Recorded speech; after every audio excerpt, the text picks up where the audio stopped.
देखिए आज शुरू कर रहे हैं काइनेटिक थ्योरी ऑफ गैसेस। ठीक है, काइनेटिक थ्योरी ऑफ गैसेस के छोटे छोटे से 2 लेक्चर लेंगे और ये दोनों टॉपिक, ये जो टॉपिक है ये केमिस्ट्री में भी आता है और फिजिक्स में भी आता है। केमिस्ट्री में गैसेस स्टेट के नाम से है और फिजिक्स में काइनेटिक थ्योरी ऑफ गैसेस के नाम से। ठीक है, चलिए देखते हैं। तो देखिए अब शुरू करते हैं काइनेटिक थ्योरी ऑफ गैसेस। तो फर्स्ट लेक्चर देख रहे हैं काइनेटिक थ्योरी गैसेस का, या हीटिंग इफेक्ट से जब मैंने पढ़ाना शुरू किया तो उससे कितना कौन सा लेक्चर है, 4th। ठीक है, चलिए। तो kinetic theory of gases KTG, सबसे पहले इसमें कुछ लॉ पढ़ेंगे जैसे चार्ल्स लॉ। तो चार्ल्स लॉ क्या है? चार्ल्स लॉ में क्या होता है कि प्रेशर क्या रहता है, कांस्टेंट। ठीक है, प्रेशर कांस्टेंट है किसी भी गैस, आइडियल गैस इक्वेशन के लिए अगर हम क्या रहें, प्रेशर प्रेशर कांस्टेंट रहें तो इसे क्या बोलते हैं, चार्ल्स लॉ। चार्ल्स लो के साथ देखिए जो गैसेस लो हैं, गैसेस लो, चार्ल्स लो, बॉयस लो, इनमें खासकर बात बताते हैं कि जैसे प्रेशर कांस्टेंट है, टेम्परेचर कांस्टेंट है, एक और चीज़ कांस्टेंट होती है जो बहुत इंपॉर्टेंट है, आपको ध्यान रखना है। जो भी गैसेस लो हैं वो एप्लीकेबल हैं तब जब अमाउंट ऑफ गैस क्या है, फिक्स्ड है।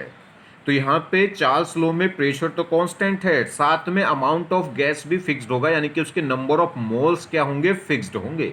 मोल्स, तो दो चीजें चेंज होंगी। तो ध्यान रखिए जो जो जो भी गैसियस लो हैं उनमें वो किसके लिए डिफाइन होते हैं, फिक्स्ड अमाउंट ऑफ गैस के लिए, यानी कि फिक्स मोल ऑफ गैस के लिए। क्लियर होगी बात, चलिए।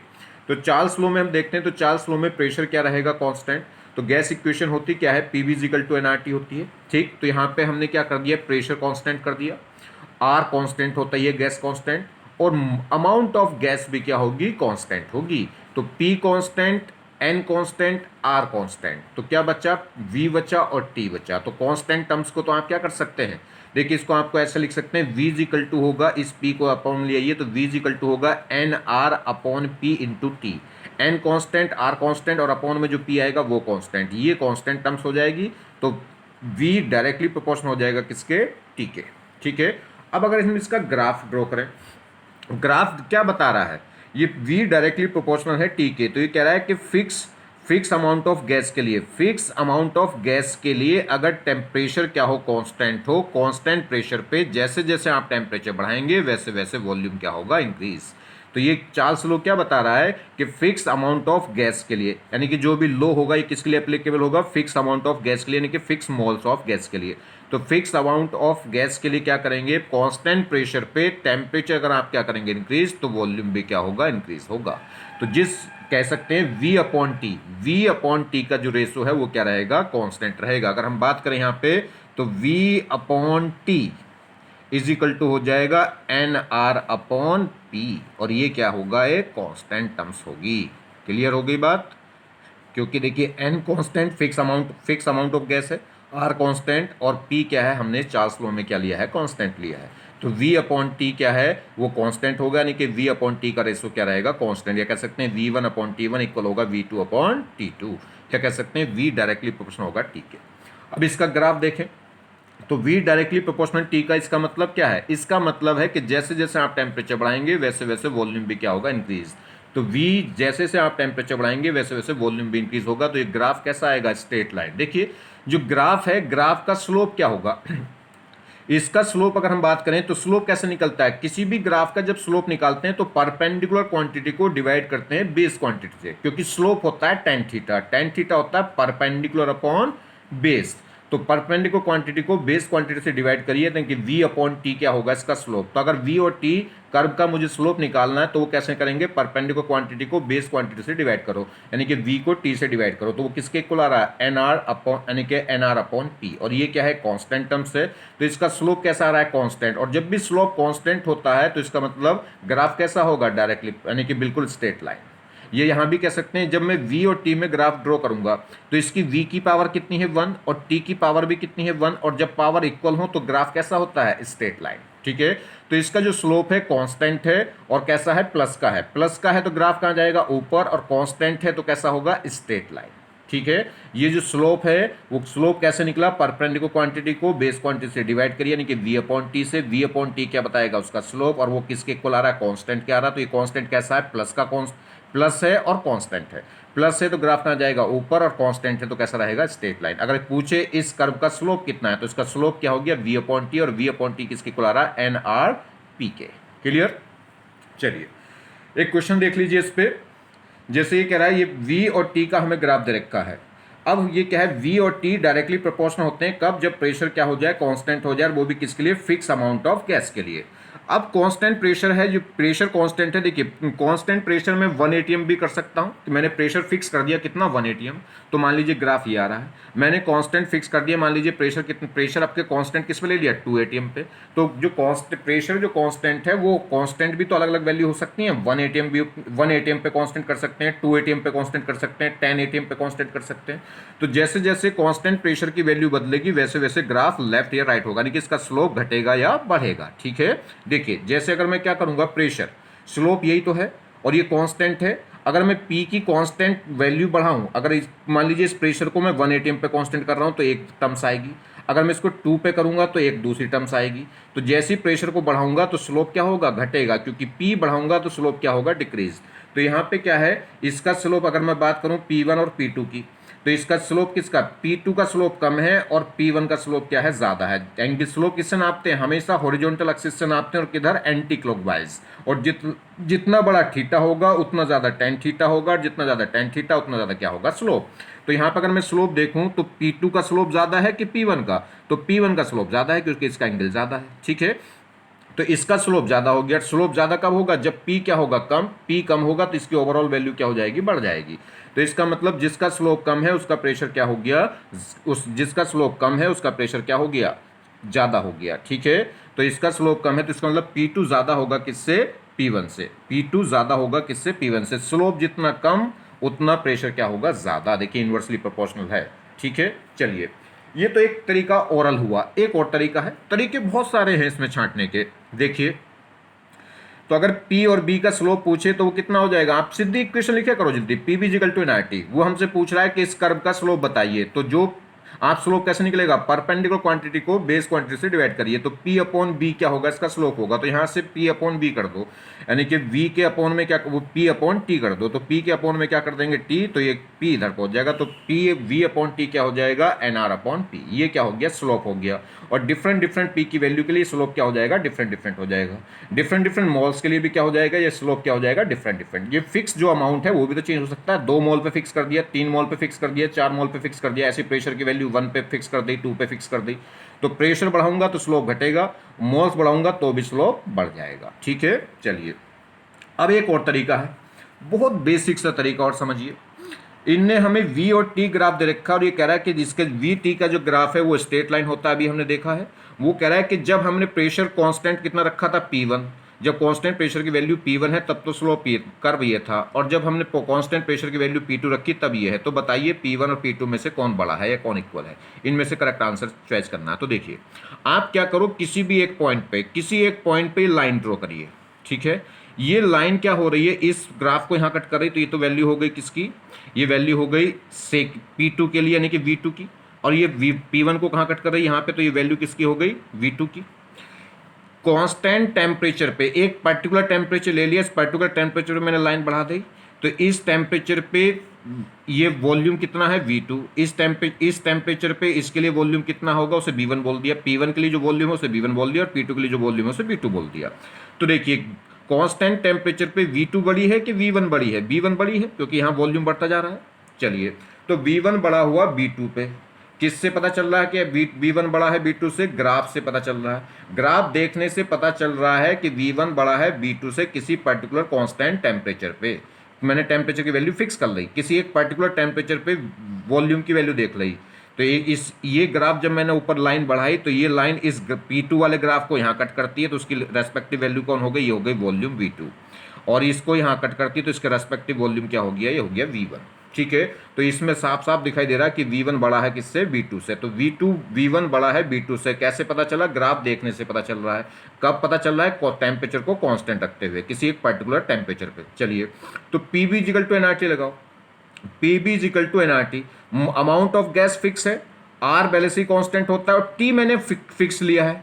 किसी पर्टिकुलर टेम्परेचर पे वैल्यू देखी है वॉल्यूम की, किसी पर्टिकुलर एक टेम्परेचर पे मैंने किसकी वैल्यू देखी है, वॉल्यूम की, तो टेम्परेचर भी मैंने क्या ले लिया, कांस्टेंट। तो ये तीनों चीजें हट गई, कांस्टेंट हो गई, कांस्टेंट को तो हटा सकते हैं। तो इसका मतलब पी और बी का जो प्रोडक्ट है वो क्या है, कांस्टेंट है। तो इसका मतलब क्या है कि इसका मतलब क्या है कि अगर मैं क्या करूंगा, वॉल्यूम को बढ़ाऊंगा तो प्रेशर क्या होगा, घटेगा, क्योंकि इन दोनों का प्रोडक्ट क्या रहना है, कांस्टेंट रहना है। तो अगर V को बढ़ाऊंगा तो प्रेशर क्या होगा, घटेगा। तो अगर V1 बड़ा है तो P1 क्या होगा, छोटा हो जाएगा। देखिए समझ में आ रही बात नहीं, अगर वॉल्यूम को बढ़ाऊंगा तो प्रेशर क्या होगा, घटेगा। वॉल्यूम V1 बड़ा है B2 से, तो इसका मतलब P1 बड़ा होगा, P2 बड़ा हो जाएगा किससे, P1 से। तो अगर V1 बड़ा था B2 से तो उस केस में क्या हो जाएगा, P1 कम हो जाएगा और P2 बड़ा हो जाएगा, तो P2 बड़ा होगा P1 से। तो आंसर हो जाएगा B। या देख लीजिए Pb इजिकल टू क्या था, कांस्टेंट, तो इसका मतलब प्रेशर इन्वर्सली प्रोपोर्शनल है किसके, अगर यहाँ लाऊंगा तो ये क्या हो जाएगा, इन्वर्सली प्रोपोर्शनल हो गया किसके, वॉल्यूम के। अगर वॉल्यूम बढ़ेगा तो प्रेशर क्या होगा, घटेगा। तो अगर V1 बड़ा है V2 से तो P1 P2 में क्या होगा, उल्टा हो जाएगा, P1 से बड़ा कौन होगा, P2। क्लियर होगी बात, तो P2 बड़ा हो जाएगा P1 से। तो ऐसे भी निकाल सकते हैं। चलिए ऐसी बॉयल्स लॉ की बात करें। बॉयल्स लॉ में क्या है, टेम्परेचर कांस्टेंट रहेगा। ये जो गैस लॉ है ये एप्लीकेबल कब है, जब टेम्परेचर क्या हो, कांस्टेंट हो, मगर किसके लिए, फिक्स अमाउंट ऑफ गैस के लिए। ये बात तो हर एक में लगेगी। तो दो चीजें कांस्टेंट हुई रियल में, बॉयल्स लॉ जब हम लगाएंगे तो पीबीजी कैलकुलेटर में दो चीजें कांस्टेंट हुई, एक टेम्परेचर और एक अमाउंट ऑफ गैस यानी कि नंबर ऑफ मोल्स, और आर तो हमेशा कांस्टेंट होता ही है। तो पीबीजी टू एनआरटी, ठीक, टेम्परेचर कांस्टेंट, आर कांस्टेंट होता ही है, और एन को मैंने कांस्टेंट मान रखा, तो इसका मतलब पीबी इजिकल टू क्या हो गया, कांस्टेंट हो गया। तो इसका मतलब कह सकते हैं P1 V1 इक्वल होगा P2 V2, या PV इजिकल टू कांस्टेंट, तो इसका मतलब है P इनवर्सली प्रोपोर्शनल होगा किसके, वॉल्यूम के। तो ये कह रहा है कि जैसे जैसे मैं वॉल्यूम बढ़ाऊंगा वैसे वैसे प्रेशर क्या होगा, घटेगा। किसी भी फिक्स अमाउंट ऑफ गैस के लिए, फिक्स अमाउंट ऑफ गैस के लिए कांस्टेंट टेम्परेचर पे अगर मैं प्रेशर को बढ़ाऊंगा तो वॉल्यूम घटेगा, अगर प्रेशर को बढ़ाऊंगा तो वॉल्यूम घटेगा, या प्रेशर को घटाऊंगा तो वॉल्यूम बढ़ जाएगा। क्लियर हो गई बात, और सीधी सी बात है भी, जब आप प्रेशर बढ़ाएंगे तो चीजें क्या हो जाएंगी, कॉन्ट्रैक्ट हो जाएंगी। तो अगर आप प्रेशर बढ़ाएंगे तो वॉल्यूम क्या होगा, डिक्रीज, या वॉल्यूम को बढ़ाएंगे तो प्रेशर क्या हो जाएगा, डिक्रीज, मतलब एक दूसरे के क्या होंगे, इनवर्सली प्रोपोर्शनल। ठीक है, तो यहां अगर हम क्या करेंगे, वॉल्यूम को बढ़ाएंगे तो प्रेशर क्या हो जाएगा, डिक्रीज, या वॉल्यूम को घटाएंगे तो प्रेशर क्या हो जाएगा, इंक्रीज। अब ग्राफ की बात करें, P ये क्या हो गया, PV, देखिए P इनवर्सली प्रोपोर्शनल हो गया किसके, V के। अगर मुझे ग्राफ खींचना P में और V में, तो P की पावर 1 और B की पावर क्या होगी, V ऊपर जाएगा क्योंकि इनवर्सली है, तो B ऊपर जाएगा, तो ये क्या हो जाएगा, P डायरेक्टली प्लस होगा B की पावर -1 के। एक की पावर 1 हो, दूसरे की पावर 1 हो तो ग्राफ होता है स्ट्रेट लाइन, मगर एक की पावर 1 हो और एक की पावर -1 हो तो ग्राफ कैसा होता है, हाइपरबोला, यानी कि रेक्टेंगुलर हाइपरबोला। तो कैसा होगा, ये होता है, यानी कि अगर हम V को बढ़ाएंगे तो P क्या होता जाएगा, घटता जाएगा, अगर V इधर बढ़ेगा तो P डाउन घटेगा। तो ये देखिए, अगर जब वॉल्यूम ये था तो प्रेशर क्या था, ये जब वॉल्यूम थोड़ा बढ़ा दिया तो प्रेशर घट गया होगा, वॉल्यूम और बढ़ा देंगे तो प्रेशर, तो ये क्या होता है, तो इनवर्सली प्रोपोर्शनल का जो ग्राफ है वो कैसा होता है, रेक्टेंगुलर हाइपरबोला, मतलब V बढ़ेगा तो P घटेगा। ठीक है, तो ध्यान रखना है। तो यहाँ पावर कितनी है, वैसे मैं ग्राफ पे अलग से लेक्चर बना चुका हूँ, बहुत अच्छे से ग्राफ समझाए हैं कैसे बनते हैं, फिर भी थोड़ा सा बता दे रहा हूँ। तो P की पावर यहाँ 1 है और V की पावर क्या होगी, अगर V को ऊपर लाऊंगा तो V की पावर होगी -1, तो एक की पावर 1 है और एक की -1 है, तो ग्राफ कैसा होगा, रेक्टेंगुलर हाइपरबोला। अगर ग्राफ खींचे P में और 1/V में, P में और 1/V में, तो P की पावर भी कितनी है, 1, और 1/V की पूरे की पावर भी तो 1 ही है, तो P की पावर भी 1 है और 1/V की पावर भी 1 है, तो इनका ग्राफ कैसा रहेगा, स्ट्रेट लाइन। तो अगर P और 1/V में ग्राफ खींचूं तो P की पावर भी 1 है और 1/V की पावर भी क्या है, 1 है पूरे की, तो इस 1 दोनों की पावर 1 है, तो इसका मतलब ग्राफ कैसा रहेगा, स्ट्रेट लाइन। यह जो ग्राफ है ये P और V में है, और P और B में रिलेशन देखेंगे तो P की पावर 1 है तो B की पावर क्या होगी, ये 1 है, यहाँ ऊपर जाएगी तो क्या होगी, -1। इसे आप ऐसा लिख सकते हैं कि नहीं, तो V की पावर क्या हो गई, -1। ठीक है, तो P और B में ग्राफ खींचूंगा तो इसकी पावर 1, उसकी -1, और 1/B में खींचूंगा तो 1/B की पावर भी 1 है और P की पावर 1 है, तो इनमें ग्राफ होगा स्ट्रेट लाइन और इसमें क्या हो जाएगा, रेक्टेंगुलर हाइपरबोला। अगर बात करें किसकी, स्लोप की, P और B का स्लोप निकालना है। किसी भी कर्व का स्लोप कैसे निकलेगा, मैंने आपको बताया, परपेंडिकुलर क्वांटिटी को किससे डिवाइड कर दो, बेस क्वांटिटी से, तो P/P। आगे बात समझ में नहीं, तो PB = NRT लगा और उसमें P/V कर दो, जैसे PB = NRT है।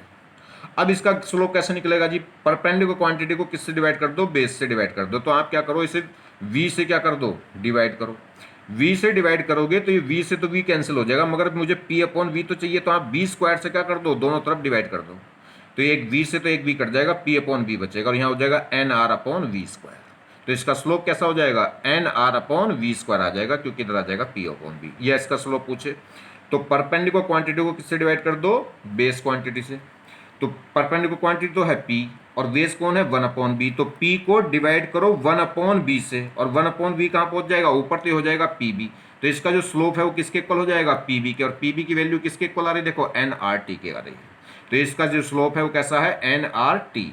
टेम्परेचर को बढ़ाओगे तो स्लोप बढ़ेगा, स्लोप बढ़ेगा तो क्या है, इसी एंगल थीटा भी बढ़ जाएगा। अगर T1 की वैल्यू यहाँ है, T2 की ये है, T3 की है, तो कम टेम्परेचर है तो ग्राफ ये है, ज़्यादा टेम्परेचर होती है और ज़्यादा टेम्परेचर तो ग्राफ ये जाएगा, क्योंकि उस केस में डायरेक्टली प्रोपोर्शनल हो जाएगा। आगे बात समझ में।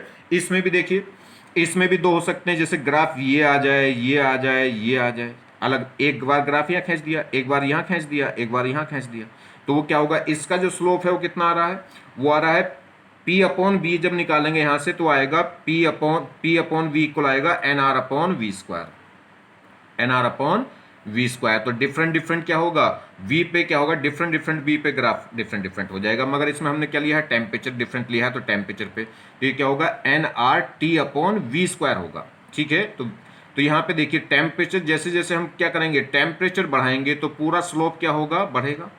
या अंडर का एरिया निकाल लो, अंडर का एरिया देखिए, अंडर का एरिया कैसे निकलता है, किसी भी कर्व का अंडर का एरिया निकलेगा p इंटू वी से, p इंटू वी से। ये अंडर का एरिया हमें किससे निकलता है, दोनों की मल्टीप्लाई से, तो p इंटू वी करूंगा तो p into v is equal to हो गया एनआरटी, और जितना ज्यादा टेम्परेचर होगा उतना अंडर का एरिया क्या हो जाएगा, ज्यादा। तो अगर ये टेम्परेचर T1 पे ग्राफ है तो T2 पे क्या होगा, ये T3 पे ये, तो जैसे जैसे टेम्परेचर बढ़ता जाएगा वैसे वैसे अंडर का एरिया बढ़ेगा, और अंडर का एरिया बढ़ेगा तो ग्राफ क्या होगा, इन एक्सिस से थोड़ा दूर जाता रहेगा। आगे बात समझ में कि नहीं। चलिए देखिए, वही क्वेश्चन दे दिया जो P और V का ग्राफ दिया है, और ये ग्राफ कैसा होगा, रेक्टेंगुलर हाइपरबोला होता है। ये दो ग्राफ दिए उसने, ये टेम्परेचर T2 पे और ये टेम्परेचर T1 पे, तो पूछ रहा है T1 बड़ा है कि T2 बड़ा है, ये बताइए। तो पता करना बहुत आसान सा तरीका है, आपको कुछ भी नहीं मालूम तो एकदम पता चल जाएगा। आप सब कुछ भूल जाइए, ये चक्कर में नहीं पड़ेंगे कि ये बॉयल्स लॉ का है, चार्ल्स लॉ का है, किसका ग्राफ है, उसका मैंने आपको एक बेसिक तरीका बता रखा है।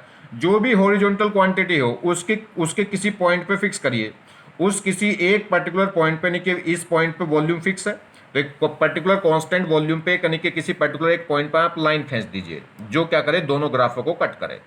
ये लाइन इस पॉइंट को इस पहले इस वाले ग्राफ को सेकंड वाले ग्राफ को कट करे इस पॉइंट पे, तो इसके रेस्पेक्टिव वैल्यू ये किसको दिखा रहा है, पी को तो दिखा रहा है, तो ये तो हो गया T2 टेम्परेचर पे, ये प्रेशर हो गया P2।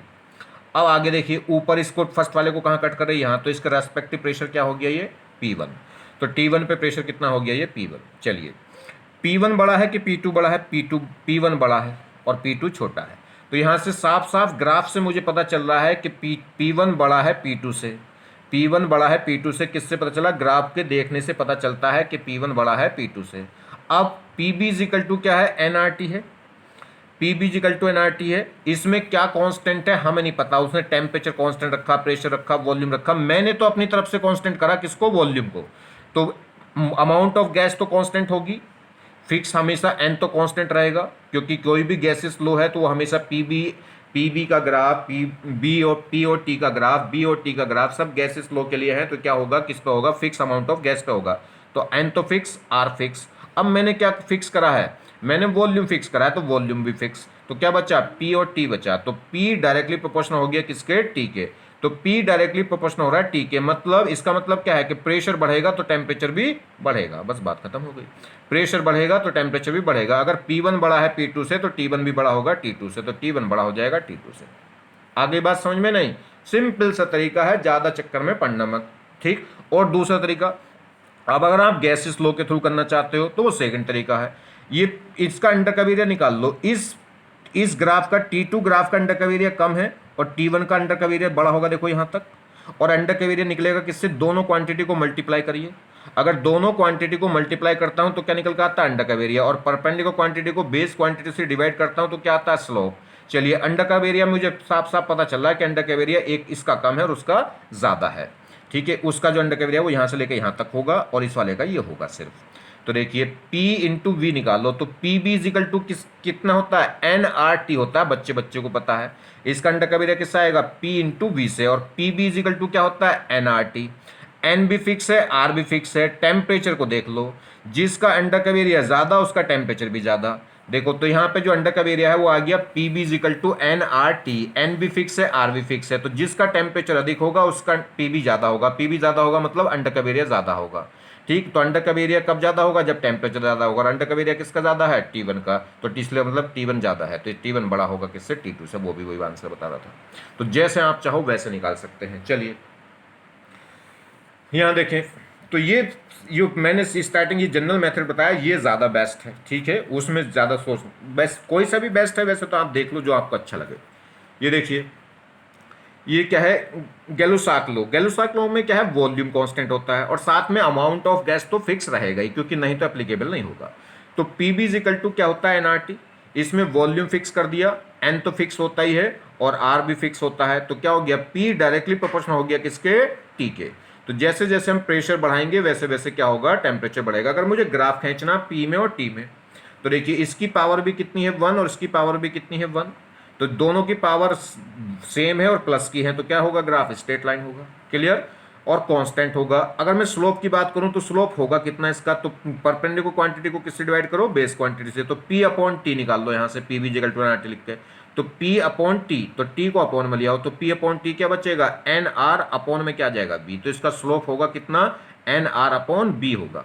ठीक, चलिए अब देखिए जिसका जो स्लोप आ रहा है, इसका जो स्लोप है वो कितना है, इसका जो स्लोप आ रहा है स्लोप यानी कि टेन थीटा। टेन थीटा मतलब perpendicular quantity upon base.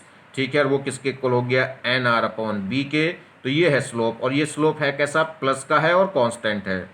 Plus है, प्लस का है तो ऊपर जा रहा है ग्राफ, और कांस्टेंट है तो स्ट्रेट लाइन जा रहा है। अब देखिए ये कांस्टेंट वॉल्यूम है, अगर डिफरेंट डिफरेंट वॉल्यूम ले लूँ तो वॉल्यूम जैसे बढ़ाऊंगा, वॉल्यूम अगर बढ़ाऊंगा तो स्लोप क्या होगा, घटेगा। तो अगर वॉल्यूम क्या है, स्लोप जिसका कम, जिसका स्लोप कम होगा उसका वॉल्यूम क्या होगा, ज्यादा होगा। तो स्लोप किसका कम दिखाई दे रहा है, इसका स्लोप V2 का स्लोप कम दिखाई दे रहा है। जितना एंगल कम उतना स्लोप भी क्या होता है, कम। तो इसका एंगल कम है और V1 का एंगल ज्यादा है। ठीक है, हॉरिजॉन्टल से एंगल देते हैं, ये एंगल कम होगा और वो एंगल क्या होगा, ज्यादा होगा। तो जिसका एंगल कम उसका स्लोप भी कम, और जिसका स्लोप कम उसका वॉल्यूम क्या होगा, ज्यादा। तो B2 ज्यादा होगा B1 से। एक तो तरीका ये हो गया। दूसरा तरीका, मुझे पता ही नहीं कि ये बॉयल्स लॉ है, चार्ल्स लॉ है या गैलुसाक लॉ है। मैं तो अपना एक नॉर्मल जनरल तरीका जो मैंने आपको बता रखा है वही सबसे बेस्ट रहेगा आपके लिए, उसके चक्कर में मत पड़ना। फिर भी बता दिया, कोई क्वेश्चन इस टाइप का आ जाए तो। देखिए ये मुझे P और T में ग्राफ दे रखा, मुझे नहीं पता है कौन सा लॉ है। ठीक है, वो V1 V2 की बात पूछ रहा है, तो मैं तो किसी हॉरिजॉन्टल वाला जो एक्सिस है उस पर कोई एक टर्म्स, एक फिक्स पॉइंट ले लूंगा। फिक्स पॉइंट का मतलब फिक्स टेम्परेचर ले लिया, क्योंकि ये किसको इंडिकेट कर रहा है, टेम्परेचर को। अब यहाँ से एक लाइन खींच दूंगा, ये लाइन इस दोनों ग्राफ को कट करेगी। इस पॉइंट पर कट करी तो इसके रेस्पेक्टिव, ये किसको बता रहा है, प्रेशर को। तो इस पॉइंट का रेस्पेक्टिव प्रेशर हो गया P2। P2 क्यों कह रहा हूं, क्योंकि V2 वाला ग्राफ है और ये V1 वाला है। तो जिस पे ये पॉइंट पर कट करेगा उसके रेस्पेक्टिव प्रेशर कौन हो गया, P1। अब देख लो P1 बड़ा है कि P2, तो P1 बड़ा है, ऊपर को जाने से प्रेशर बढ़ रहा है, तो P1 बड़ा है P2 से। तो P1 बड़ा है P2 से, कैसे पता चल रहा है, ग्राफ को देखने से पता चल रहा है। अब बात समझिए, अब PB इक्वल टू एनआरटी लिखिए। PB इक्वल टू एनआरटी में क्या है, मैं एक तो अमाउंट ऑफ गैस फिक्स होता है, एक आर कांस्टेंट होता है, और एक मैंने अपनी तरफ से किसको कांस्टेंट माना है, टेम्परेचर को, तो टेम्परेचर कांस्टेंट। तो ये तीनों चीजें कांस्टेंट हो गई, तो PB इक्वल टू क्या हो गया, कांस्टेंट हो गया।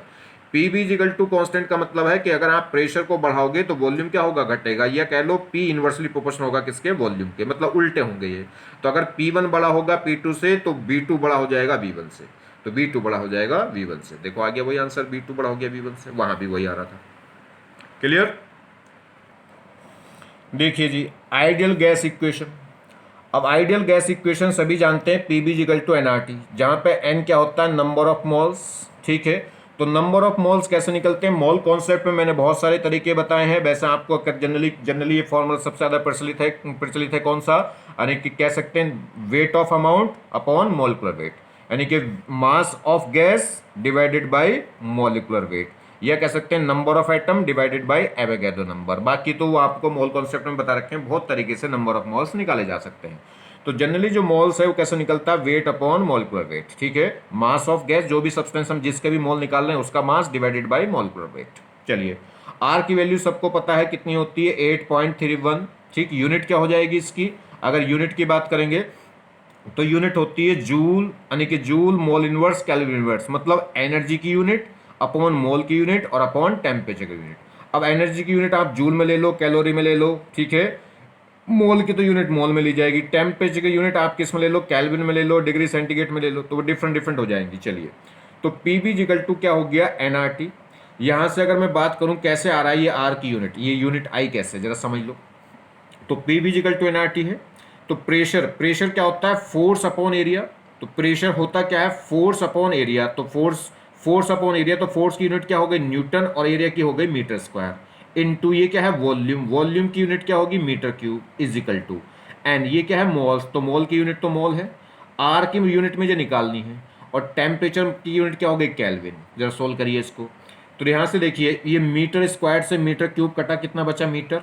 तो न्यूटन मीटर हो गया, न्यूटन मीटर मतलब force into displacement. Force into displacement क्या होता है, वर्क, या वर्क क्या होता है, एनर्जी। तो ये एनर्जी की यूनिट है, इसे क्या बोल सकते हैं, तो फोर्स इनटू डिस्प्लेसमेंट, ये क्या हो गया, एक तरीके से वर्क हो गया। वर्क क्या है, वर्क एक एनर्जी तो है, वर्क की यूनिट क्या होती है, जूल। तो इसे हम जूल लिख सकते हैं न्यूटन मीटर को। और ये तो मोल था, ये आर हमें निकालना, और केल्विन। ठीक है, तो आर इजिकल टू क्या हो गया, देखिए जूल अपॉन में क्या आ जाएगा, मोल, और अपॉन में क्या आ जाएगा, केल्विन। आगे बात समझ में। चलिए, प्रेशर, प्रेशर की यूनिट के बारे में भी जान लीजिए। प्रेशर क्या होता है, फोर्स अपॉन एरिया होता है। प्रेशर कैसे डिफाइन होता है, फोर्स पर यूनिट एरिया। तो फोर्स की यूनिट हो गई न्यूटन, और एरिया की हो गई मीटर स्क्वायर। तो प्रेशर की एक यूनिट तो हो गई न्यूटन मीटर स्क्वायर। यह इसे क्या बोल देते हैं, एक यूनिट होती है पास्कल, यह कह सकते हैं एटीएम या बार, बहुत सारी यूनिट है। मोस्टली जनरली ये तीन यूज होती है, न्यूटन मीटर स्क्वायर, पास्कल और ATM. 1 newton metre square equal होती है 1 पास्कल, यानी कि पास्कल या न्यूटन मीटर स्क्वायर को ही क्या बोल देते हैं, पास्कल बोल देते हैं शॉर्ट फॉर्म में। तो 1 न्यूटन मीटर स्क्वायर इक्वल होता है 1 पास्कल के। ये क्या है, ऐसा यूनिट है किसकी, प्रेशर की। 1 एटीएम में कितने पास्कल होते हैं या कितने न्यूटन मीटर स्क्वायर होते हैं, तो 1 एटीएम में होते हैं 1.01 इंटू 10⁵ न्यूटन मीटर स्क्वायर, या एक एटीएम में 10⁵ पास्कल है। ये तो ऑलमोस्ट क्या है, वैल्यू खत्म ही है, तो 1.01 है, तो ऑलमोस्ट इसे क्या मान सकते हैं, 1 मान सकते हैं। तो बस आप जब न्यूमेरिकल कैलकुलेशन करेंगे तो क्या मान लेंगे, 1 एटीएम इज इक्वल टू होगा कितना, 10⁵ पास्कल के। वॉल्यूम की यूनिट भी देख लीजिए।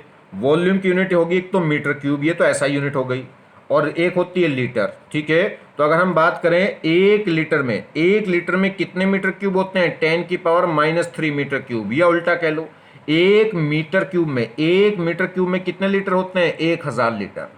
1 मीटर क्यूब में क्या होंगे, 1000 लीटर। तो 1 मीटर क्यूब में 1000 लीटर होते हैं, या उल्टा कह लो, एक लीटर में कितने मीटर क्यूब हो जाएंगे, 10⁻³ या इसको इधर लाएंगे तो ये क्या हो जाएगी, पावर प्लस की हो जाएगी, कि 1 मीटर क्यूब में क्या होंगे, 1000 लीटर।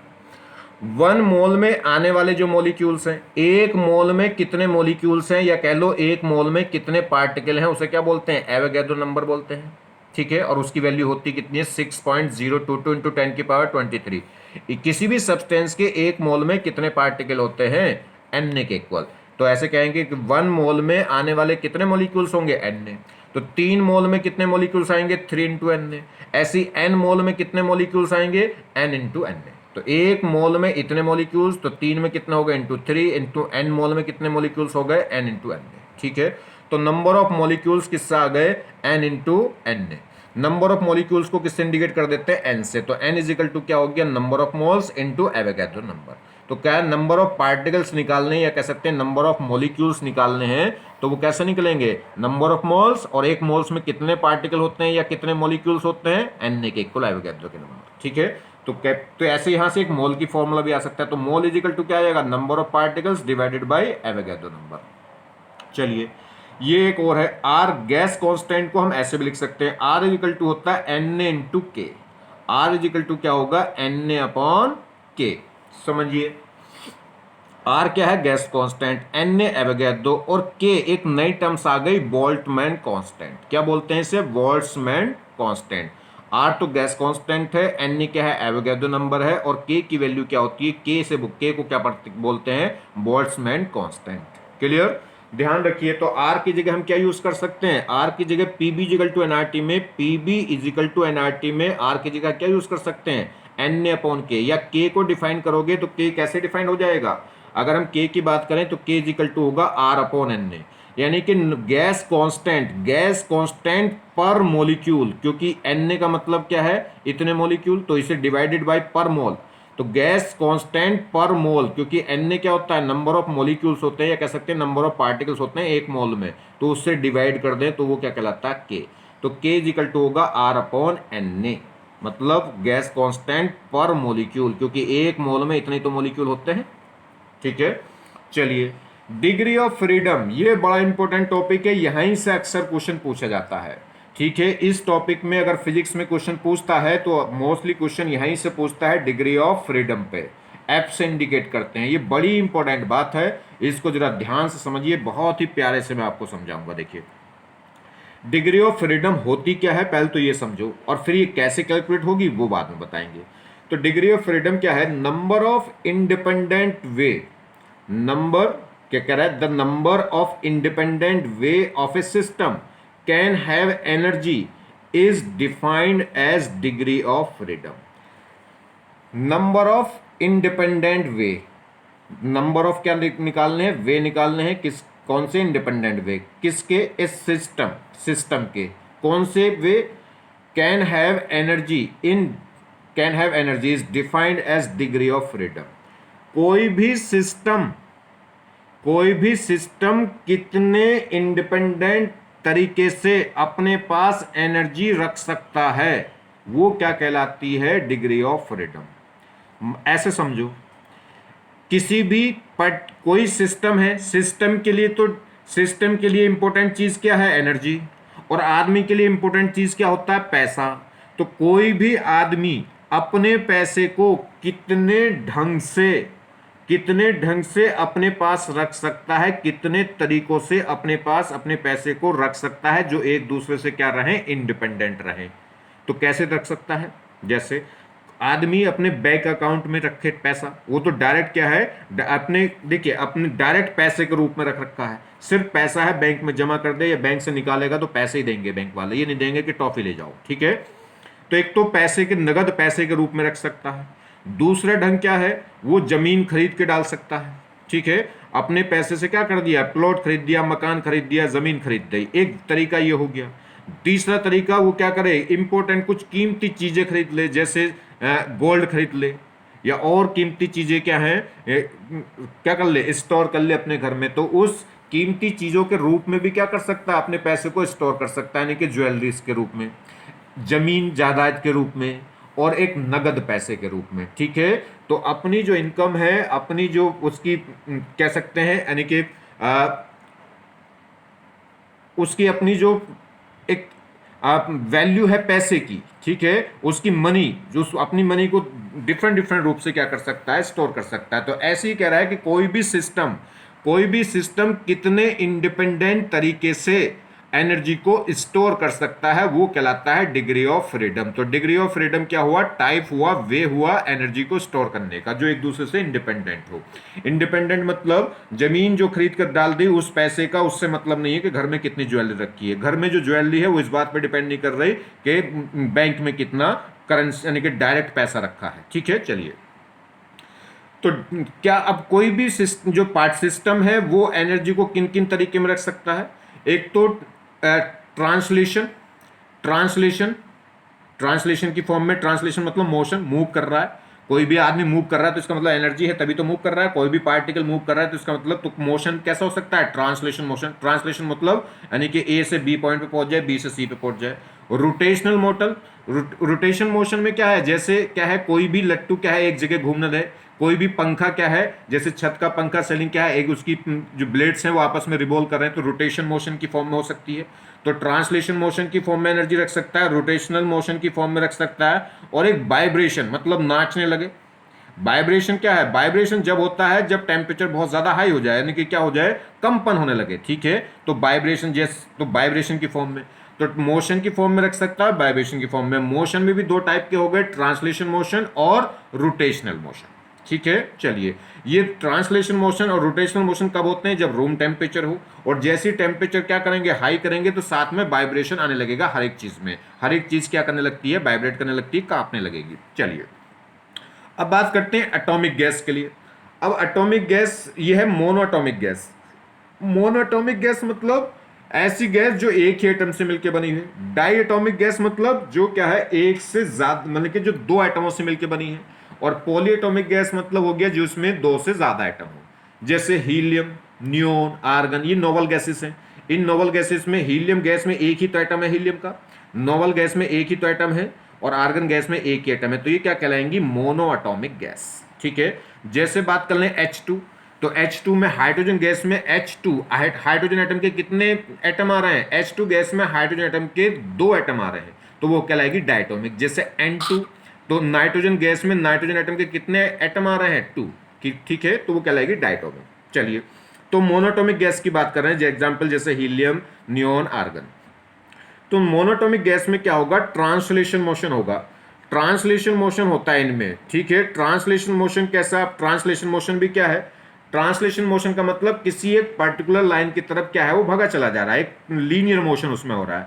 अब हमारे पास ये स्पेस है, स्पेस में कितने ट्रांसलेशन मोशन होंगे, 3 एक्सिस में होंगे, एक्स में, वाई में, जेड में, जो एक दूसरे के क्या होती हैं, म्यूचुअली परपेंडिकुलर। ऐसा ले लो, जैसे हॉरिजॉन्टल, हॉरिजॉन्टल में 2 डायरेक्शन हो जाएंगी, एक एक्स एक्सिस और एक वाई एक्सिस। ठीक है, एक्स कहो या प्लस एक्स कहो या माइनस एक्स कहो, वो तो एक ही बात है। ठीक है, तो एक एक्स एक्सिस और एक वाई एक्सिस, और एक कौन सी हो गई, वर्टिकल अपवर्ड हो गई, जेड एक्सिस। ठीक है, तो नॉर्मली किसी भी स्पेस को, किसी 3D स्पेस को हम कितनी एक्सिस में डिवाइड करते हैं, 3 एक्सिस में, x axis, y axis, z axis, जो एक दूसरे के क्या होती है, म्यूचुअली परपेंडिकुलर। ठीक है, तो इसमें जो ट्रांसलेशन मोशन है वो भी 3 तरीके से हो सकता है। कि क्या कर दिया इसने, जैसे मान लीजिए एक बम फटा, तो बम फट के उसके 3 टुकड़े तीनों अलग अलग डायरेक्शन में जा सकते हैं, एक एक्स एक्सिस में भाग जाए, एक वाई में और एक जेड में हो जाए, और तीनों एक दूसरे से क्या रहेंगे, इंडिपेंडेंट रहेंगे। एक्स एक्सिस में जो एनर्जी है वो वाई एक्सिस से कोई मतलब नहीं रखती है, वाई एक्सिस वाली जो एनर्जी है वो जेड से कोई मतलब नहीं रखेगी। तो ट्रांसलेशन मोशन में क्या, तो अगर मोनोटोमिक गैस है तो इसमें जो ट्रांसलेशन मोशन लेंगे तो वो 3 तरीके से मोशन हो सकता है, एक्स एक्सिस वाला, वाई एक्सिस वाला और जेड एक्सिस वाला। यानी कि एक्स एक्सिस में काइनेटिक एनर्जी हो सकती है 1/2mv², वाई एक्सिस में काइनेटिक एनर्जी हो सकती है 1/2mvy², और ऐसी 1/2mv², कौन सी, जेड वाली। तो कितनी डिग्री ऑफ फ्रीडम होगी, कितने तरीके से एनर्जी रख सकता है, 3 तरीके से। तो मोनोटोमिक गैस में ट्रांसलेशन मोशन की वजह से कितनी डिग्री ऑफ फ्रीडम आ गई, 3। यानी कि ट्रांसलेशन मोशन में 3 तरीके से एनर्जी रख सकता है, एक्स एक्सिस की काइनेटिक एनर्जी, वाई एक्सिस की काइनेटिक एनर्जी और जेड एक्सिस की काइनेटिक एनर्जी। ट्रांसलेशन मोशन मतलब मोशन किसकी वजह से होगा, जब काइनेटिक एनर्जी होगी।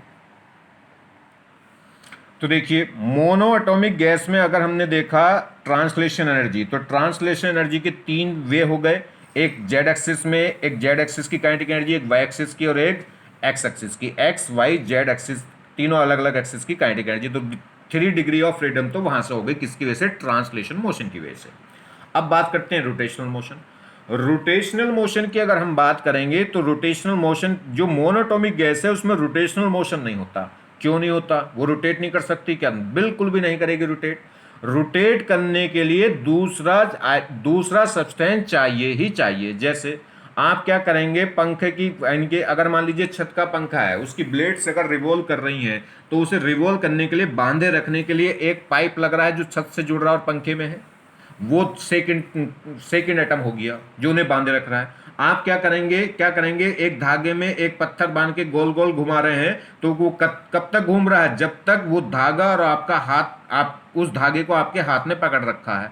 अगर आपने हाथ से क्या कर दोगे, छोड़ दोगे, तो वो गोल गोल नहीं घूमेगा, एक साइड में भाग जाएगा। तो इसका मतलब रोटेशनल मोशन के लिए, गोल गोल होने के लिए एक दूसरा सब्सटेंस चाहिए। जैसे पहिया घूम रहा है, किसी भी साइकिल का, मोटरसाइकिल का, मोटर कार का पहिया घूम रहा है, तो उस पहिए को घूमने के लिए एक धुरी लगी होती है पहिए में बीच में, जिस पे पहिया चढ़ाया जाता है। तो एक दूसरा सब्सटेंस जरूर चाहिए। तो मोनोटॉमिक के केस में रोटेशनल मोशन नहीं आएगा, क्योंकि सिंगल अकेला है, और रोटेशन के लिए कम से कम दूसरी चीज चाहिए, यानी कि धुरी चाहिए, पाइप चाहिए, धागा चाहिए, जो किससे, किसी भी पाइप से बंधा हो या तुम्हारे हाथ में तुमने पकड़ रखा हो। तो रोटेशन मोशन के लिए दूसरा जरूर चाहिए। और मोनोटॉमिक में एक ही एटम है, दूसरा एटम है नहीं, तो यहाँ पे रोटेशनल मोशन नहीं होगा। तो रोटेशनल मोशन में ये काइनेटिक एनर्जी, अपनी एनर्जी को, अब रोटेशनल मोशन में अपनी एनर्जी को नहीं रख सकता, क्योंकि इसमें रोटेशन है ही नहीं। रोटेशन नहीं है, तो इसके रोटेशनल की वजह से डिग्री ऑफ फ्रीडम किसमें, मोनोटॉमिक गैस में क्या हो गई, 0। और वाइब्रेशन अभी है नहीं, क्योंकि टेम्परेचर हाई नहीं करा। नॉर्मल टेम्परेचर की बात चल रही, रूम टेम्परेचर की, तो वाइब्रेशन वाला तो जब आएगा जब टेम्परेचर हाई हो जाएगा। तो मोनोएटॉमिक में मोनोटॉमिक में डिग्री ऑफ फ्रीडम कितनी हुई, मोनोटॉमिक गैस में डिग्री ऑफ फ्रीडम हुई 3, और वो किसकी वजह से, ट्रांसलेशन मोशन की वजह से। ट्रांसलेशन मोशन की वजह से 3 degree of rotation, 3 degree of freedom I. क्यों आई 3 आई ट्रांसलेशन की वजह से, क्योंकि उसमें तीनों डायरेक्शन में क्या हो जाएगी, kinetic energy, x axis, y axis और जेड एक्सिस। रोटेशनल मोशन की वजह से कोई डिग्री ऑफ फ्रीडम नहीं आ रही, क्योंकि मोनोटॉमिक में रोटेशन नहीं होगा, क्योंकि रोटेशन के लिए 2 एटम कम से कम चाहिए। और वाइब्रेशन वाली अभी हम काउंट नहीं कर रहे, वो तो हाई टेम्परेचर पर आती है। चलिए, तो मोनोटॉमिक गैस में डिग्री ऑफ फ्रीडम कितनी हो गई, 3 हो गई। कैसे, ट्रांसलेशन की वजह से 3, रोटेशनल की वजह से 0 और वाइब्रेशन की वजह से 0, तो ओवरऑल सम कितना आ गया, 3। मोनोटॉमिक गैस में जो डिग्री ऑफ फ्रीडम है वो 3 आई, रोटेशनल की वजह से 0 और ट्रांसलेशन की वजह से कितनी आ गई, 3। क्लियर हो गई, तो ओवरऑल सम कितना आ गया, 3। बात करते हैं डायटोमिक गैस की। जैसे H2 है, N2 है, O2 है, तो H2 में हाइड्रोजन एलिमेंट के कितने एटम हैं, 2। N2 गैस में, नाइट्रोजन गैस में नाइट्रोजन एलिमेंट के कितने एटम हैं, 2, तो ये डायटोमिक है। ऐसे ही O2 में कितने हैं, 2 ऑक्सीजन एटम हैं। चलिए, तो अब बात करें इसमें एनर्जी के वे की, तो अगर मैं ट्रांसलेशन मोशन की करूं तो ट्रांसलेशन तो 3 ही होंगे, इसमें भी काइनेटिक एनर्जी होगी, और वो तीनों एक्सिस में हो सकती है, एक्स एक्सिस, वाई एक्सिस और जेड एक्सिस में, तीनों एक्सिस में काइनेटिक एनर्जी हो सकती है। तो ट्रांसलेशन मोशन की वजह से तो डिग्री ऑफ फ्रीडम 3 आएगी सब में। बात करें रोटेशनल, यहाँ पे 2 एटम हो गए तो रोटेशनल हो सकता है। देखिए, जैसे 2 एटम हो गए, एक M1 और एक M2, ठीक है, ये 2 पार्टिकल हो गए। मान लीजिए किस पर रखें, एक्स एक्सिस पे, एक्स एक्सिस पे रखें, तो ये कैसे घूम सकते हैं, ऐसे घूम गए, किसके अबाउट, वाई एक्सिस के अबाउट घूम गए, तो वाई एक्सिस के अबाउट रोटेशन हो सकता है, और एक किसके अबाउट हो सकता है, जेड एक्सिस के अबाउट। ठीक है, जब ये दोनों घूमेंगे तो इनकी एक्सिस ऑफ रोटेशन क्या हो सकती है, या तो वाई हो सकती है या जेड हो सकती है, क्योंकि एक्स पे तो ये ऑलरेडी रखे हुए हैं। ठीक है, तो जिस एक्सिस पे ये रखे हैं उस एक्सिस के थ्रू तो रोटेशन होगी नहीं, वहां से क्या होगा, इसकी जो एक्सिस रोटेशन है या तो क्या हो जाएगी, अगर ये एक्स पर रखें तो एक्सिस रोटेशन या वाई होगी या जेड होगी। आ रही बात समझ में, नहीं?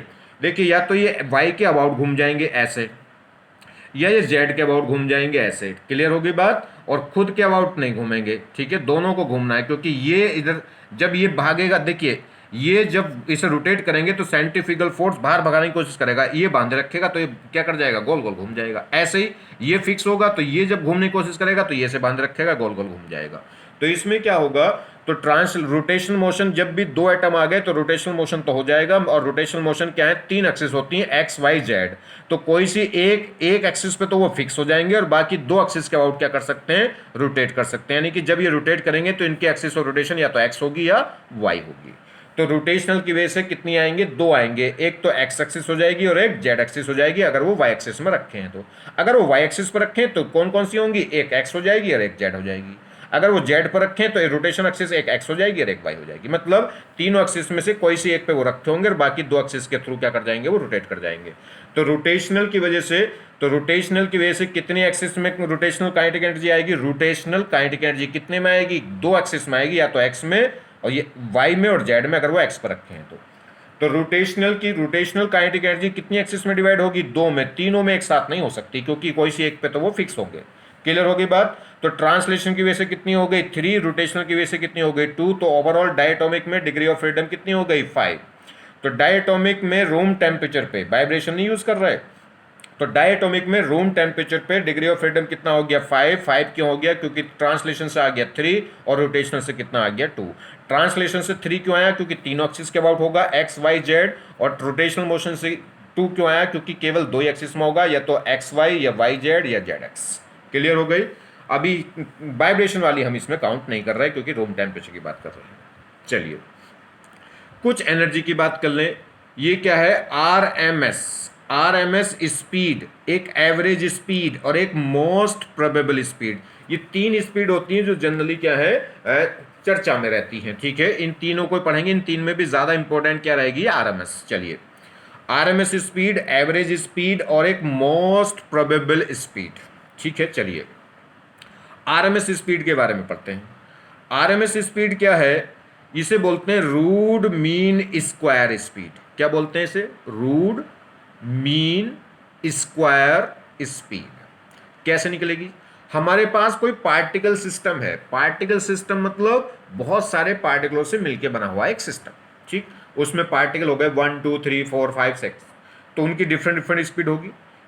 मान लीजिए एक की V1, एक की V2, एक की V3, V4, V5, V6, मान लीजिए फिलहाल 4 एटमों का ही 4 पार्टिकलों का एक पार्टिकल सिस्टम है जिसमें 4 पार्टिकल है और चारों की स्पीड कितनी हो गई v1 v2 v3 v4।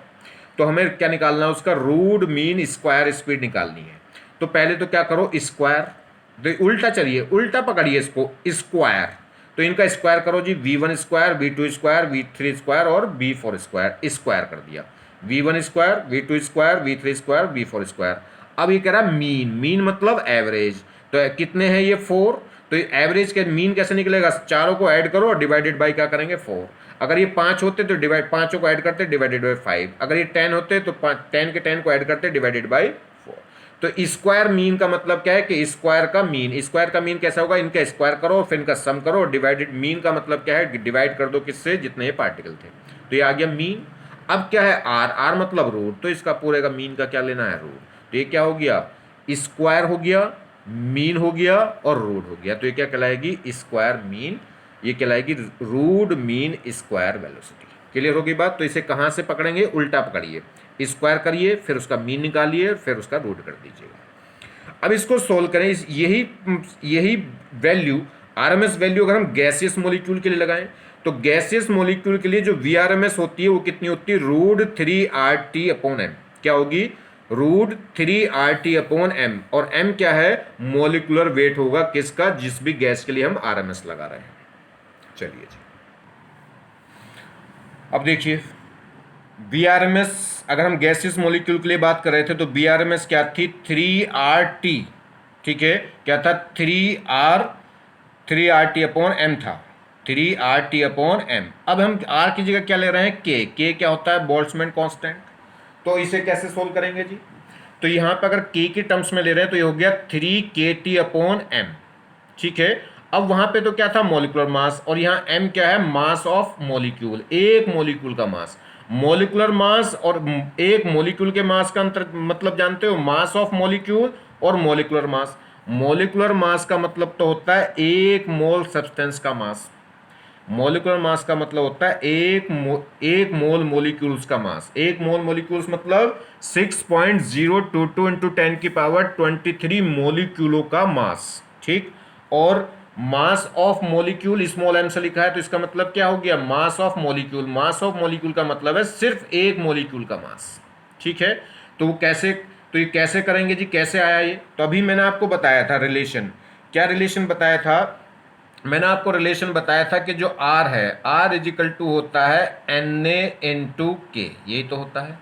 ये यहाँ से तो हम क्या कर सकते हैं, इसकी जगह हम क्या यूज़ कर सकते हैं, इसकी जगह हम क्या यूज़ कर सकते हैं, देखिए R की जगह मैं क्या रख लूँ, R की जगह क्या लिख सकता हूँ, Na और K रख सकता हूँ कि नहीं। चलिए, मेरे पास क्या थी इक्वेशन, ये थी 3RT/ क्या था, m मोलिकुलर मास, मैं R की जगह क्या रख दूंगा, ये रख लूंगा जी 3Na अवोगाड्रो नंबर और इंटू KT/m, ठीक। इसे हम क्या लिख सकते हैं, इसे हम क्या लिखेंगे, अगर हम बात करें एवोगाड्रो नंबर को या मॉलिक्यूलर मास को, मैं क्या लिख सकता हूं, मॉलिक्यूलर मास का मतलब क्या होगा, मॉलिक्यूलर मास का मतलब है नंबर ऑफ, देखिए अगर बात करें तो देखिए m क्या है, कैपिटल M क्या है, मॉलिक्यूलर मास, मॉलिक्यूलर मास मतलब एक मोल मॉलिक्यूलों का मास, एक मोल में कितने मॉलिक्यूल होते हैं, एवोगाड्रो नंबर के इक्वल। तो देखिए एक मॉलिक्यूल का मास तो मैं मान लेता हूँ स्मॉल m, ये तो है एक मॉलिक्यूल का मास, और मोलर मास कब बनेगा, जब इसे क्या करेंगे, एवोगाड्रो नंबर से मल्टीप्लाई करेंगे, क्योंकि मॉलिक्यूलर मास का मतलब होता है, मॉलिक्यूलर मास का मतलब होता है एक मोल सब्सटेंस का मास, और एक मोल में कितने कितने मॉलिक्यूल्स होते हैं, Na के इक्वल, ठीक है। ये तो हो गया एक मॉलिक्यूल का मास, और इसे Na से मल्टीप्लाई कर देंगे तो ये क्या हो गया, एक मोल मॉलिक्यूल का मास, ठीक है। तो यह m की जगह क्या लिख सकता हूँ, Na into small m, Na से Na क्या हो जाएगा, कट, तो देखो अपॉन में क्या आ जाएगा, K/स्मॉल m। तो आगे से ध्यान रखेंगे कि हम क्या यूज़ कर सकते हैं, R की जगह हम क्या यूज़ सकते हैं, Na, या फिर R की जगह डायरेक्ट क्या यूज़ कर सकता हूँ, K/स्मॉल m। तो यहाँ से एक तो Na/K यूज़ कर सकते हैं, या R की जगह क्या यूज़ कर सकते हैं, K/स्मॉल m, स्मॉल m मतलब एक मॉलिक्यूल का मास।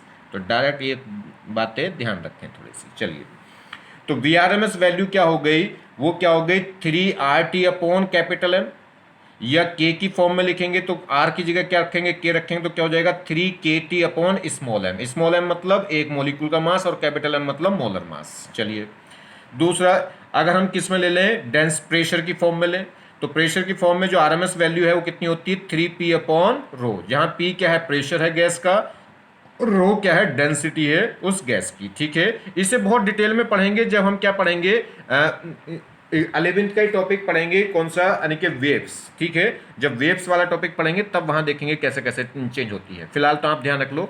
तो आरएमएस, तो कुल मिलाकर अगर हम देखें तो आरएमएस जो वैल्यू है वो डायरेक्टली प्रोपोर्शनल हो रही है किसके, टी के, चाहे तो 3RT अपॉन एम वाला केस हो, चाहे 3KT अपॉन स्मॉल एम वाला केस हो। तो जो आरएमएस वैल्यू है वो डायरेक्टली प्रोपोर्शनल हो रही है किसके, टेम्परेचर के। तो यही बात इंपॉर्टेंट है कि बीआरएमएस क्या है, वो डायरेक्टली प्रोपोर्शनल है किसके, टेम्परेचर के। टेम्परेचर के बढ़ाने से आरएमएस वैल्यू बढ़ेगी, मगर कैसे बढ़ेगी, रूट टी के डायरेक्टली प्रोपोर्शनल। तो V1 अपॉन V2 वो इक्वल होगा रूट T1 अपॉन T2। तो आप डायरेक्ट ध्यान रखें कि जो बीआरएमएस के 3 फॉर्मूले मैंने बताए, तीनों फॉर्मूलों को ध्यान रखिए, एक ही तरीके से याद करिए कि बीआरएमएस वैल्यू क्या होगी, root 3RT upon capital m, यह इजिकल टू होगी 3KT अपॉन स्मॉल एम, यह इजिकल टू होगी 3P अपॉन क्या हो जाएगा, 3P अपॉन रो डेंसिटी। कैसे हो जाएगा देखो, जैसे ये RT है तो PB इजिकल टू क्या होता है, PB इजिकल टू क्या होता है RT। PB की जगह हम क्या रख सकते हैं RT, अगर एक मोल के लिए बात कर रहे हैं PB इजिकल टू होता है NRT, N तो होते हैं नंबर ऑफ मोल्स, अगर मैं मोल्स ले लूं एक तो PB RT की जगह मैं क्या रख सकता हूं PB, तो PV अपॉन M, V को नीचे लिया हूं तो मास अपॉन वॉल्यूम क्या हो जाएगा, डेंसिटी। देखो हो गया, आ रहा है समझ में, आ रहा है फॉर्मूला कैसे आया। ये देखिए इसकी जगह बनाइए जरा इसको, मैं 3RT की जगह क्या रख सकता हूं P into v upon M.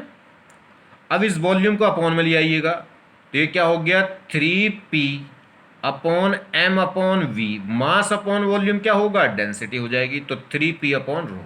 आगे बात समझ में, चलिए तो 3 फॉर्मूले बन गए, 3RT अपॉन एम, या 3KT अपॉन स्मॉल एम, और यह हो गया 3P upon rho. Note point, हमेशा ध्यान रखें न्यूमेरिकल सॉल्व करते समय टेम्परेचर को केल्विन में रखा जाएगा। ये बात तो मैं आपको कई बार बता चुका हूं। जो कैलोरीमेट्री थी, कैलोरीमेट्री में हमने टेम्परेचर डिग्री सेंटीग्रेड में लिया था, बाकी सब जगह किस में यूज करते हैं, केल्विन में ही यूज करते हैं। चलिए अब बात करें एवरेज स्पीड की।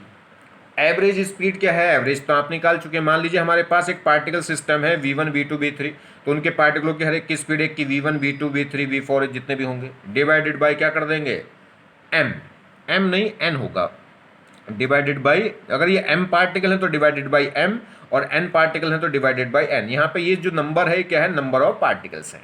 अगर वे 5 होंगे तो डिवाइडेड बाय 5, 10 होंगे तो डिवाइडेड बाय 10। चलिए तो जो एवरेज वैल्यू है जब इसे सोल्व करते हैं गैसेस मॉलिक्यूल के लिए, तो वो कितनी आती है, root 8RT upon pi m, जहां m क्या हो गया वही मोलिकुलर वेट। ठीक है, RT सब पता ही है, तो कितना होगा 8RT अपॉन पाई एम। वहां पे एवरेज RMS वैल्यू निकाल लेते तो कितनी थी, 3RT अपॉन एम था, तो इसमें क्या हो गया 3 की जगह 8 हो गया, और अपॉन में साथ में पाई और आ रहा है नीचे।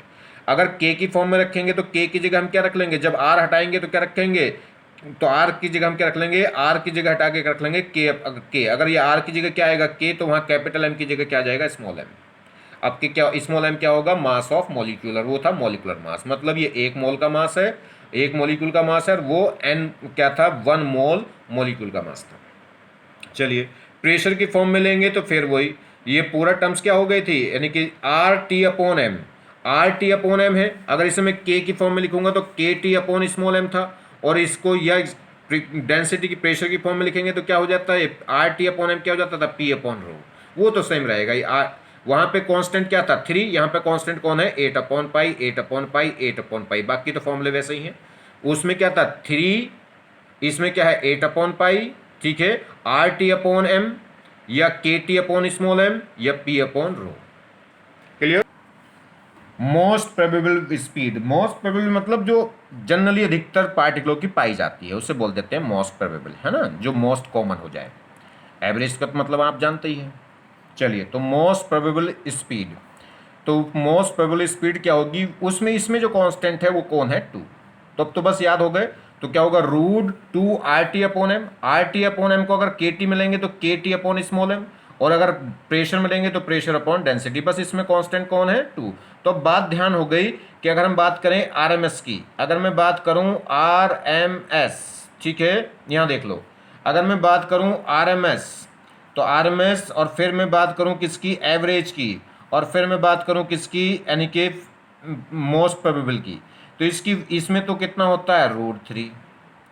इसमें क्या आता है, कांस्टेंट होता है रूट 8/पाई, है ना। और इसमें क्या होता है, इसमें रूट 2 होता है। बाकी सारी वैल्यू सेम रहेंगी। तो इसमें कांस्टेंट है 3, इसमें कांस्टेंट है 8/पाई, इसमें कांस्टेंट कितना है, 2। कौन सी अधिक है कौन सी कम है ये भी पूछ सकता है, इनमें रेशो भी पूछ सकता है, कौन सी वैल्यू अधिक होगी। तो सबसे रूट 2 की वैल्यू अधिक है, ये रूट 3 है, रूट 2 से तो अधिक रूट 3 होगा। ये देख लो कितना होगा, 8/पाई की वैल्यू कितनी होती है, 3.14। तो 3.14 करूंगा तो अगर ये देखिए 4 होता तो 2 आ जाता, और अगर ये कितना होता, ऊपर ये 9 होता, 9 होता तो 3 से डिवाइड करते जब जाकर 3 आता। तो ये जो वैल्यू है, ये जो वैल्यू होगी, ये 2 से तो ज़्यादा है मगर किससे, 3 से कम है। तो इनका जो आंसर होगा वो कैसा होगा, ये होगा। तो सबसे ज़्यादा होती, सबसे बड़ी होती है आरएमएस, उससे छोटी है एवरेज, और सबसे कम कौन होती है, मोस्ट प्रोबेबल। आगे बात समझ में कि नहीं आई। चलिए देखिए, अब बात कर लें प्रेशर एक्सर्टेड बाय गैस, ठीक है। एक और बात बता दें चलिए इसमें, तो ये तो आपको पता चल गया कि आरएमएस में जो कांस्टेंट है वो कितना है, 3, और एवरेज में कांस्टेंट कितना है, 8/पाई, वो 8/पाई, और एम मोस्ट प्रोबेबल में कांस्टेंट कौन है, 2। और बाकी 3 टर्म्स में ये आता है, कौन कौन सी टर्म्स आती हैं रूट में, रूट में क्या होगा, RT/कैपिटल M, या क्या होगा, KT/स्मॉल m, या क्या होगा, P/ρ। तो अगर एवरेज निकाल रहा हूं तो यहां क्या रख देना, 3। एवरेज, वो आरएमएस निकाल रहा हूं तो 3, एवरेज निकाल रहा हूं तो क्या रख देना यहाँ पे, 8/पाई, और एमपी निकाल रहा हूं तो क्या रख देना यहाँ पे, 2। बस आगे बात समझ में। तो इन्हें रटने की कोई जरूरत नहीं, तरीका बता दिया मैंने। चलिए, pressure exerted by the gas, किसी भी गैस को जब कंटेनर में बंद कर देते हैं तो ये क्या करेगी, गैस के जो मॉलिक्यूल्स हैं वो क्या करते हैं, मोशन के लिए फ्री होते हैं, मूव करेंगे तो यहाँ टकराएंगे, दीवारों से टकराएंगे, और दीवारों से टक्कर मारेंगे तो फोर्स लगाएंगे, और फोर्स लगाएंगे तो एक प्रेशर डेवलप होगा। तो वो जो फोर्स है वो कितना हो रहा है, होता है, वो डेरिवेशन नहीं करा रहा मैं यहाँ, ठीक है, डायरेक्ट बता रहा हूँ। तो जो प्रेशर होगा गैस के द्वारा, जो एग्जैक्ट प्रेशर होता है वो कितना होगा, प्रेशर होगा 1/3 mn upon volume into RMS value का स्क्वायर, ठीक है। कितनी प्रेशर होगा, 1/3 mn अपॉन वॉल्यूम इनटू क्या है, वी वेलोसिटी का स्क्वायर। कौन सी वेलोसिटी, आरएमएस वेलोसिटी। एक और बात ध्यान रखें, जैसे उसने कह दिया कि एक गैस है, गैस का एक मॉलिक्यूल है, उसकी स्पीड 3 मीटर/सेकंड है, तो कौन सी स्पीड दी है, आरएमएस। जब भी कोई भी वैल्यू देगा, जब तक कोई जिक्र नहीं करेगा, वो आरएमएस वैल्यू है, ठीक है। सबसे ज्यादा कौन यूज होती है न्यूमेरिकल्स में, आरएमएस वैल्यू। तो जो भी वैल्यू देगा वो आरएमएस वैल्यू देगा, जब तक एवरेज या मोस्ट प्रोबेबल नहीं होगी, जब तक वो खुद ना कहे। जब तक कोई भी वेलोसिटी दे दे, उसने कोई जिक्र नहीं करा कि कौन सी है, तो वो आरएमएस है, ठीक है। तो कोई भी दोनों फॉर्मूला होगा, तो फॉर्मूले में जब भी वेलोसिटी यूज हो रही होगी तो वो वेलोसिटी कौन सी होगी, आरएमएस होगी। तो इसलिए मैंने लिख दिया, मगर ना भी लिखा हो तो आप समझ जाना कि वेलोसिटी का स्क्वायर है तो कौन सी वेलोसिटी होगी, आरएमएस। जहां m क्या है, स्मॉल m का मतलब तुम्हें पता ही है, मास ऑफ मॉलिक्यूल, एक मॉलिक्यूल का मास। n तुम्हें पता है, नंबर ऑफ मॉलिक्यूल्स, ठीक है। n क्या है, नंबर ऑफ मॉलिक्यूल्स, गैस के जो मॉलिक्यूल्स इस कंटेनर के अंदर लिए गए हैं। चलिए, तो p = क्या हो गया, 1/3 मास ऑफ गैस। ये मास ऑफ गैस ही तो हो गया, एक मॉलिक्यूल का मास, और मॉलिक्यूल के और गैस के मॉलिक्यूल हैं कितने, n। तो दोनों की मल्टीप्लाई कर देंगे तो क्या हो गया, पूरी गैस का मास जो इस कंटेनर के अंदर भरी हुई है। तो 1/3 मास ऑफ गैस, और मास ऑफ गैस कैसा आएगा, एक मॉलिक्यूल का mass into number of molecules. एक मॉलिक्यूल का मास था स्मॉल m, और नंबर ऑफ मॉलिक्यूल्स गैस इस कंटेनर के अंदर गैस के कितने थे, n। अपॉन में क्या है, वॉल्यूम इनटू v²। क्लियर जी। चलिए, मास अपॉन वॉल्यूम, इसे क्या बोल सकते हैं, डेंसिटी ऑफ गैस। तो 1/3 रो Vrms²। तो ये वाला फॉर्मूला याद रख लो एक, उससे तो ये कभी भी निकाल सकते हैं। डेंसिटी को क्या लिखेंगे, मास अपॉन वॉल्यूम, तो ये वाला आ गया। और मास ऑफ गैस को कैसे लिख सकते हैं, एक मॉलिक्यूल का mass into number of molecules. Clear होगी बात। अब बात करें काइनेटिक एनर्जी की। तो काइनेटिक एनर्जी क्या होती है? काइनेटिक एनर्जी होती है 1/2 mv²। 1/2 mv²। वेलोसिटी कौन सी? वही RMS मैंने आपको बताया है। और मास क्या होगा? तो मास कैसे? मास तो मास है ही बस। अब काइनेटिक एनर्जी पर वॉल्यूम निकाल रहे हैं। काइनेटिक एनर्जी पर वॉल्यूम, एक वॉल्यूम के अंदर जो मॉलिक्यूल्स होंगे उनकी काइनेटिक एनर्जी तो कितनी होगी? 1/2 मास को क्या करेंगे? वॉल्यूम से डिवाइड कर देंगे, VRMS। और मास अपॉन वॉल्यूम फिर क्या हो जाएगी? वो डेंसिटी हो जाएगी। तो अगर हमें काइनेटिक एनर्जी निकालनी, तो अगर प्रेशर निकालना है तो 1/3, बाकी फॉर्मूला वही है। ठीक, प्रेशर निकालना है तो 1/3 डेंसिटी इंटू V²। और अगर काइनेटिक एनर्जी निकालनी तो y2 mv²। और अगर काइनेटिक एनर्जी पर वॉल्यूम निकालनी, यानी कि इसे बोलते हैं काइनेटिक एनर्जी डेंसिटी। पर वॉल्यूम मतलब डेंसिटी, तो कितनी होगी? 1/2। बस क्या करेंगे? वॉल्यूम से डिवाइड कर देंगे, मास अपॉन वॉल्यूम इंटू RMS। और मास अपॉन वॉल्यूम को हम क्या बोल सकते हैं? डेंसिटी। या इस पूरे पोर्शन को क्या कह सकते हैं वो देखिए जरा। ठीक है, तो ये इतना इसका एक छोटा सा टॉपिक हो गया। इस पे एक छोटा सा लेक्चर और लेंगे। ठीक है, ये वैसे तो 30 मिनट का लेक्चर था, मगर कुछ ज़्यादा टाइम लग गया क्योंकि मैंने कुछ बातें आपको मन में ये रहता है मेरे के, पता नहीं आप कुछ नया, कोई नया बच्चा आया हो पढ़ने तो शायद उसको कहीं बात समझ में ना आए। नहीं तो ग्राफ के बारे में मैं आपको अलग से एक लेक्चर ले चुका हूँ। इतना अच्छा सा ग्राफ है, तो अगर आपको ग्राफ सीखना है तो वहाँ सीखिए, कैसे स्लोप निकालते हैं, कैसे अंडर कर्व एरिया निकालते हैं, किसका ग्राफ कैसा होगा, hyperbola, straight line, parabola. Parabola जो ग्राफ है उसकी एक्सिस कहाँ होगी। ठीक है, तो आप वहाँ पे लेक्चर देखिएगा। तो थोड़ा सा इसलिए कुछ चीज़ें थोड़ी सी टाइम लग जाती हैं, कोई बात नहीं। थैंक्स।